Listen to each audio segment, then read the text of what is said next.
You call this cooperation between Harbingers.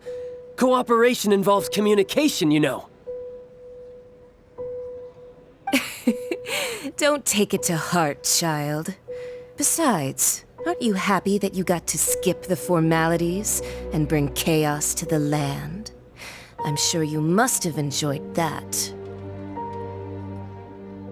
Oh, it seems that some of your friends have arrived. Hey, it's Zhongli and Child. And you! You're also one of the Harbingers? It's you two. I believe we've met once before. In the city of Bards, was it? I'm glad you still remember my name. Ah, right. I imagine that it must have been rather hard to forget watching helplessly as something precious was snatched away from your friend. Well, if it isn't you two. This is our first time seeing each other since Liyue was nearly wiped off the map. This is certainly a bit awkward, wouldn't you say? Paimon knew that we should never have trusted a Fatui Harbinger. Oh, now don't say that. Sure, I may have misled you, but I never had anything against you personally. Besides, I thought we were getting along quite well together, didn't you? Except for that little tussle we had at the end.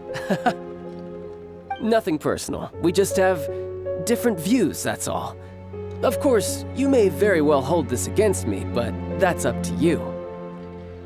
The real deceivers here are Senora and Zhongli. Curse them for leading me on. So actually, I think...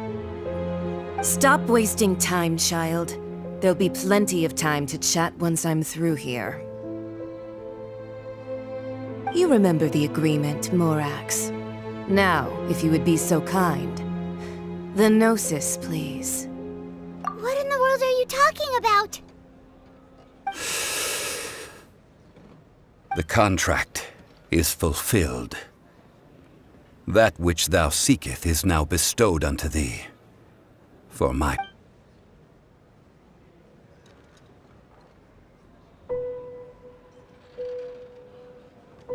How sanctimonious. What? So you're the Lord of Chiao? No, wait! That's an exciting twist and all, but why give the Gnosis to the Fatui? I do not give it for free. I give it as agreed upon in the contract, for it is a matter solely between the Tsaritsa and I. Yeah, you don't think you went a little bit too far with that whole fake death thing? Everyone was preparing the ceremony for you, and splat! This big dragon falls out of the sky, and all of Liyue goes into an uproar. Talk about a disaster. Gathering all the forces that had been bubbling behind the scenes, and then stirring them together in a pot that was bound to boil over. That's what he wanted to see, am I right? Wait, what? Perhaps it's best that I explain. As you know, I've dwelt upon this world for more than 6,000 years.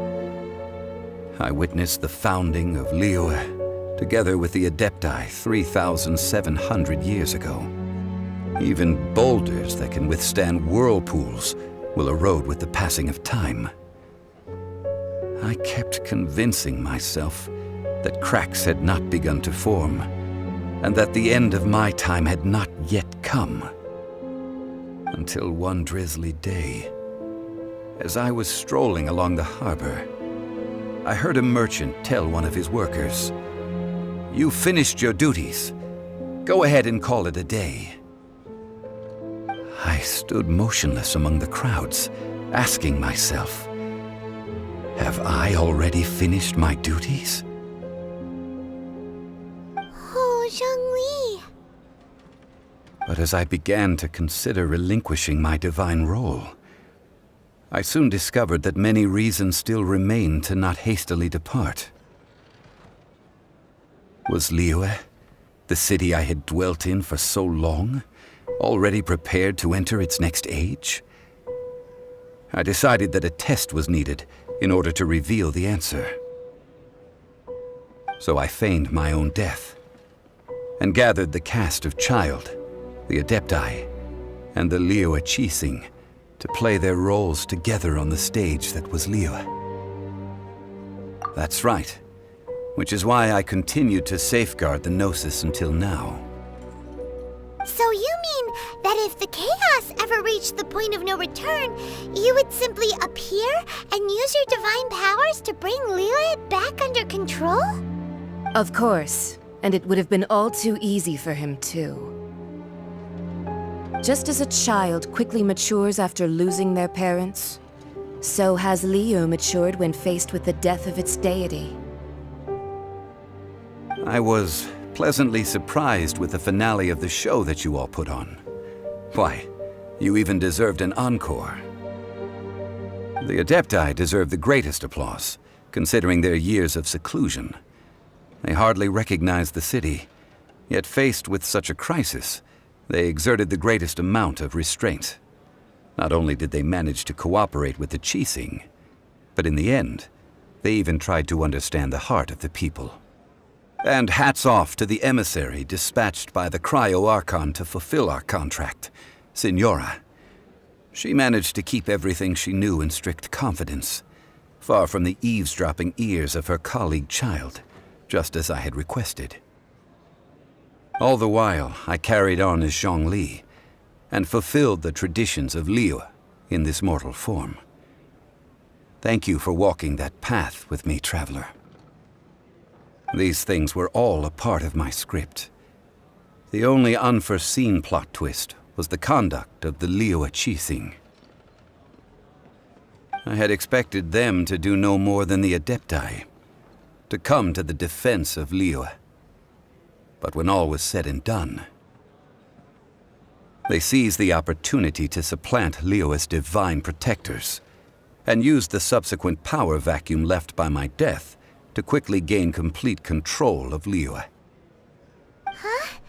That doesn't sound good at all. On the contrary, I think it is excellent. I had always feared that it was too soon for them to take over from me. And it was also that which I longed for the most. As such, this is the best parting gift anyone could have given this god of old. Hey, what about me? Doesn't anyone feel the least bit of remorse for deceiving me? You've practically kept me in the dark. I think that thanks would be more appropriate. You certainly played no small part in all of this, wreaking havoc and turning the city upside down. The Lord of Geo ought to thank you for your performance, if anything. If you hadn't created the pressure of a battle between mortals, Adepti, and a god, the lump of coal resting in the hands of the Geo-Archon, Liyue, would never have been able to become a dazzling diamond of a city. Huh? Just whose side are you on, mocking me like that? Are you itching for a fight? Hey, haven't you learned the Liyue saying, don't always call it as you see it? Well then, with the Gnosis in my possession, I have no use for such idle chatter. We should return to Zapoljarny Palace and seek an audience with Her Majesty, the Tsaritsa. Come, Child. Fine. I'll meet you there later. I'm not sharing a boat with the likes of you. Do as you wish.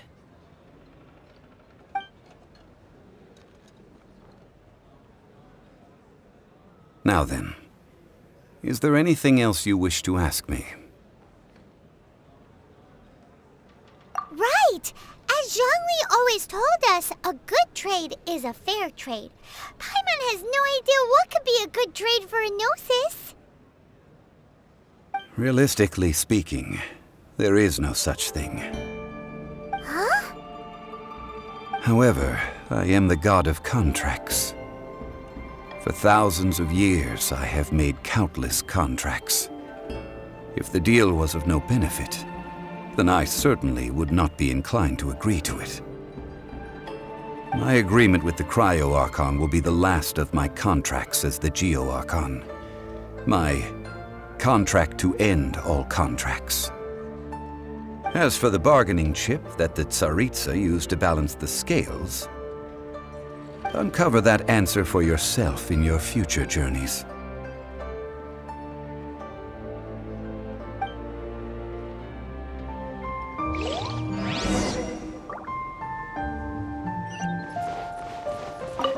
Paimon can't absorb so much information at once. So, Zhongli, what sort of contract did you sign with the Cryo-Archon? One of the clauses of our contract was not to divulge any of its contents. You're so petty.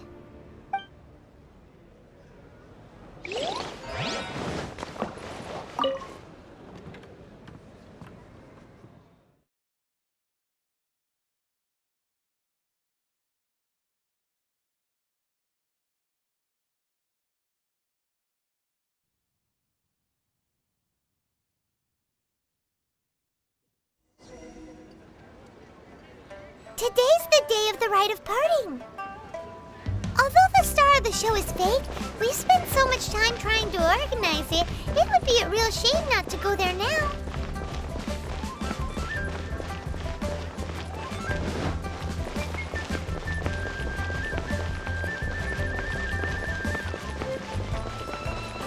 Mete a cobrir a poluição, mano.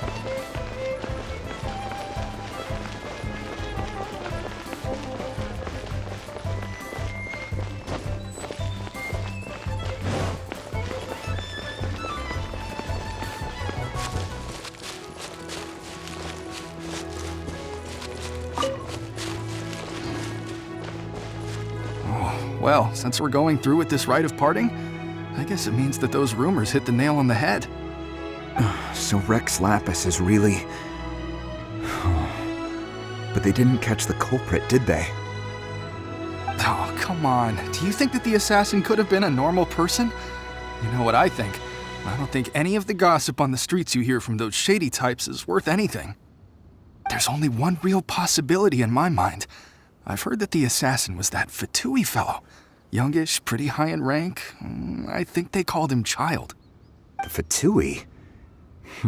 They certainly are very suspicious. Who knows what those greedy, crooked folks... Shh! Lower your voice. If the Fatui catch you in their sights, Rex Lapis won't be around to protect you this time.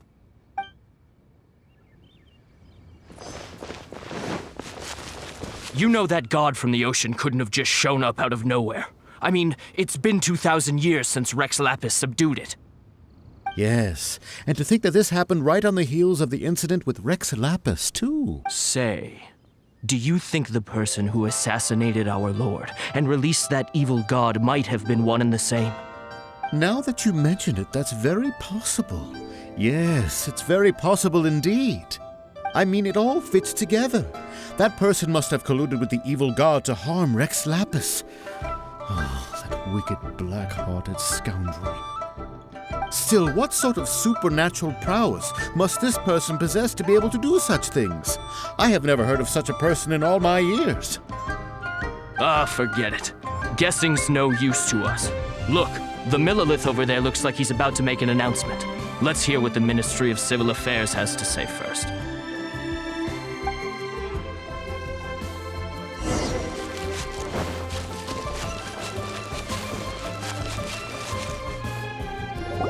Hear ye all! The Chi sings words. Though a dragon soars ageless as the mountains, it too must return to dust. This is common knowledge. Gods and Adepti live glorious lives, but both light and shadow have their season. So too must they face divinely appointed trials. Rumors and hearsay abound on the streets that Rex Lapis was murdered. Now, let the truth be revealed. Having been thwarted in his trial, Rex Lapis's soul has recouped the celestial heights. He beseeches the people of Liyue to grieve not and to let not their hearts be saddened. Nor are they to believe street-born rumors or indulge in baseless speculation.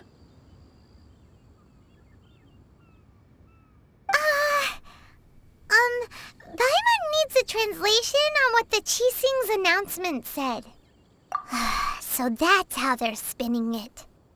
Something feels off. Why would they suddenly give up looking for the murderer? Not to mention how this excuse sounds like something they just made up on the spot. Could the Qixing already have known that Rex Lapis wasn't dead? But Zhongli said that neither they nor the Adepti knew anything. Did Zhongli tell them in secret after his gnosis changed hands? Exactly, right? Ooh, seems like the rite of parting has been going on for a while now. Let's go have a look.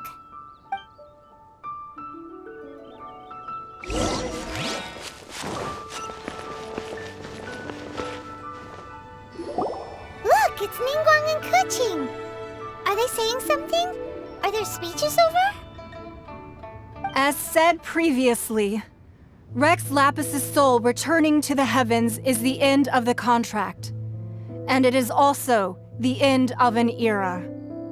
3,700 years of contracts burnt and reduced to ash.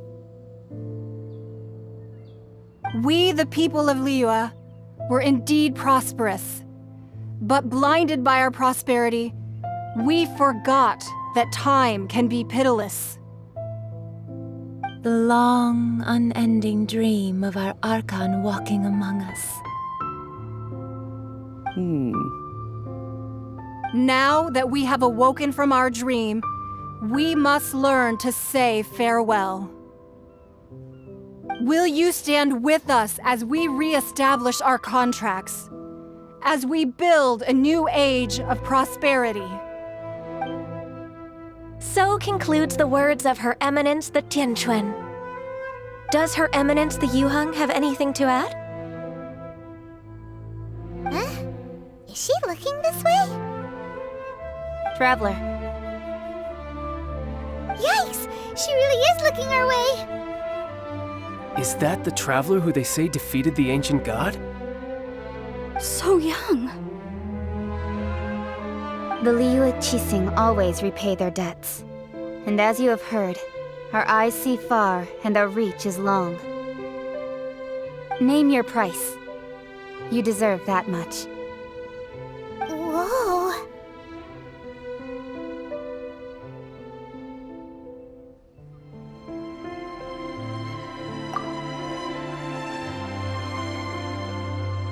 Well, could you help me put up some missing person posters?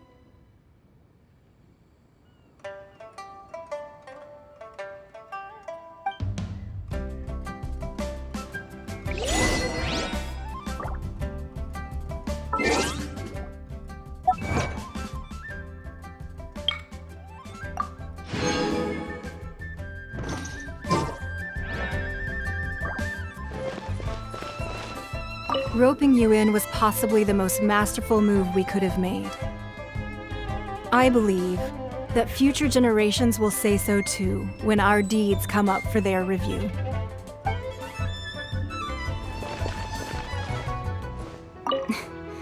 Why, you? Were you just trying to look cool earlier, or are you really that selfless?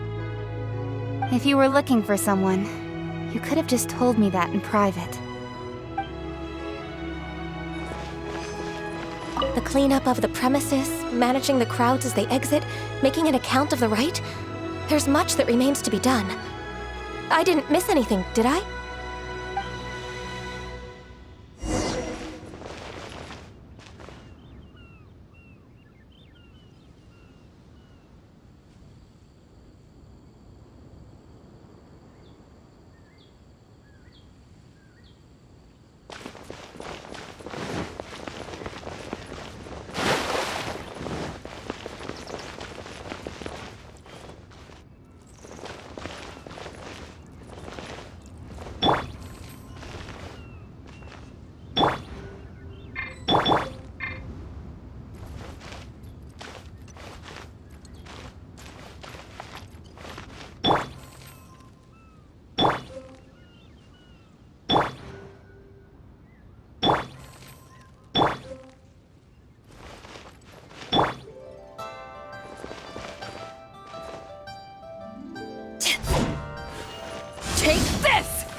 this.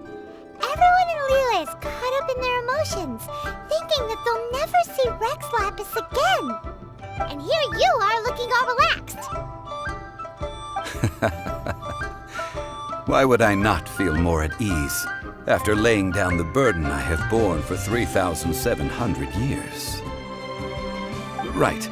If the two of you can spare the time, I should treat you to a meal at the Shinya kiosk. Ha! That sounds like big talk, Zhongli. Paimon might have believed you if you were treating us to some third-round knockout, but you'd have to pay out your nose just to stand inside Shinya kiosk. Are you sure you can afford it? You're right. I do like the Mora. As the Rex Lapis Morax, I can easily create Mora. But since I have chosen to walk this earth as the mortal Zhongli, I should abide by the same rules that mortals do. When I was journeying with you, though I still had the Gnosis in hand, I knew that I must soon retire from my role as an Archon, so I had to rehearse a little for my new life. Oh, no wonder! Paimon gets it now. You didn't look at the price tags when we were spending because you've never had to. But since you weren't used to not being able to just make more Mora as and when you wanted to, you had to try becoming a parasite to society who lives off of other people's credit. Well, we were only spending Fatui money. You don't have to say it like that. In the City of Commerce, we do not merely exchange money or goods. We also exchange knowledge, memories, and foresight, as well as positions, roles, and lives. The Archon Morax could never experience life as the true mortal Zhongli could, no matter how many times he descended to be with his people. I must thank you for that. I will treasure the memories that I made as Zhongli, traveling the streets of Liyue with you. That is true. But there is no journey that does not end. No meetings without partings. Paimon thinks that we should make a move and continue our search for the Seven. I fear that continuing your journey may be difficult. The nation that neighbors Liyue by sea, Inazuma, is presently closed. The Electro-Archon Ball. And just as the people of Liyue preferred to call me Rex Lapis, she too goes by another name among locals in Inazuma. Paimon thinks we've heard that one before. Raiden? That is the case. And since Raiden is also the Shogun of the Inazuma Bakufu, people call her the Raiden Shogun. That said, though people at the wharf were saying that the situation in Inazuma is very tense, Paimon doesn't remember that always being the case. It wasn't that bad last year. Zhongli, since you're Rex Lapis, shouldn't you know something about what's happening there? Just how did Inazuma become a closed nation? It's because of visions. Visions? When faced with circumstances beyond their control, humans often bemoan their lack of power. But if a person shows true strength of will at a desperate and fateful moment in their life, the gods will look upon them with favor.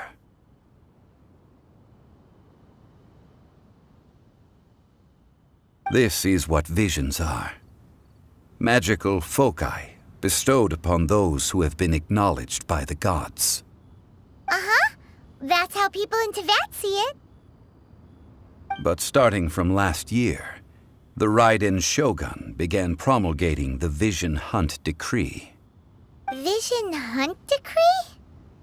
Yes. It was an order to seize all visions within Inazuma's borders, and to inlay them upon the hands of a statue of the 1,000-armed, 100-eyed god. They want to seize visions. But why? Aren't visions blessings from the gods? I should think that in the Raiden Shogun's eyes, it is precisely because they are divine blessings that they should be under the sole dominion of divinity. Whoa, that's harsh. The Anemo Archon is the god of freedom, and the Geo Archon is the god of contracts. For her part, the Raiden Shogun is the god of eternity. It seems as though she has finally decided to eliminate any unstable elements that could pose a threat to her eternal realm. The fact that even I, the oldest of the seven, have now passed away will only strengthen her resolve to pursue eternity. Knowing her, she must have again quoted that adage she is most fond of when proclaiming that decree to her people. 7 ideals for 7 gods, and of these, eternity is nearest unto heaven. All right then. Was there anything else you wish to know? Ah, that was a good one. Failing a divine trial. How they came up with that excuse, I will never know. That said, the reason why the Qixing were so eager to resolve the incident and stop pursuing the culprit was indeed because they received news in secret that Rex Lapis was not dead. I hinted as much to the Adepti as well. How did I accomplish that, you ask? Have you ever heard of this particularly convenient Adepti art known as gifting dreams and visions? All right then. Was there anything else you wish to know? Yeah, about that. Before the Qixing made their announcement, we listened to a lot of people talking on the way. Most of them put the blame for everything on Child. These are indeed false accusations. But it remains undeniably true that Child did send people to the Jade Chamber to prevent the Adepti and the Qixing from defeating the ancient god. I've heard that Ningguang is busy milking that for all it's worth on the foreign relations front at the moment, browbeating the envoys of the Fatui. Ha! Those poor Snezhnayan diplomats. If it were not for Child's exalted position as a harbinger, I'm certain that they would have shifted all the blame to him and called for his dismissal by now. All right then. Was there anything else you wish to know? The time of the Adepti has long passed. If even the Liyue Qixing don't want to face that truth, then what future is there for Liyue? Kuching is absolutely right in saying this.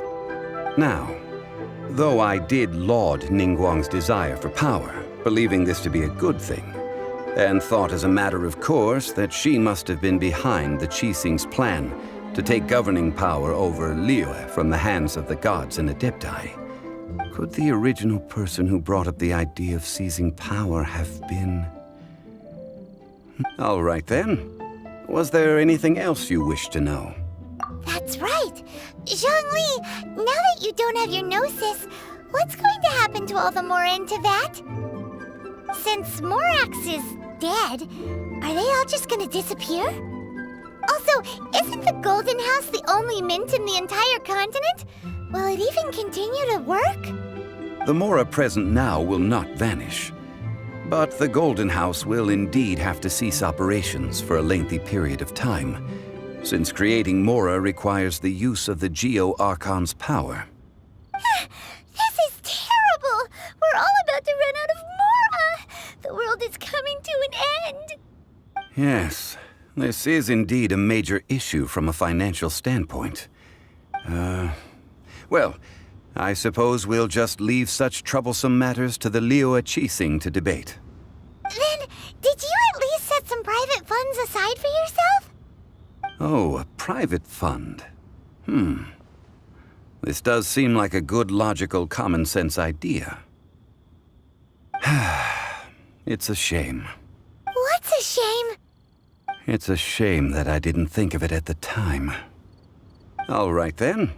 Was there anything else you wish to know? Well then, I suppose you'll have to find a way to get inside this closed nation. Have patience. I suspect that some serendipity must first come into play.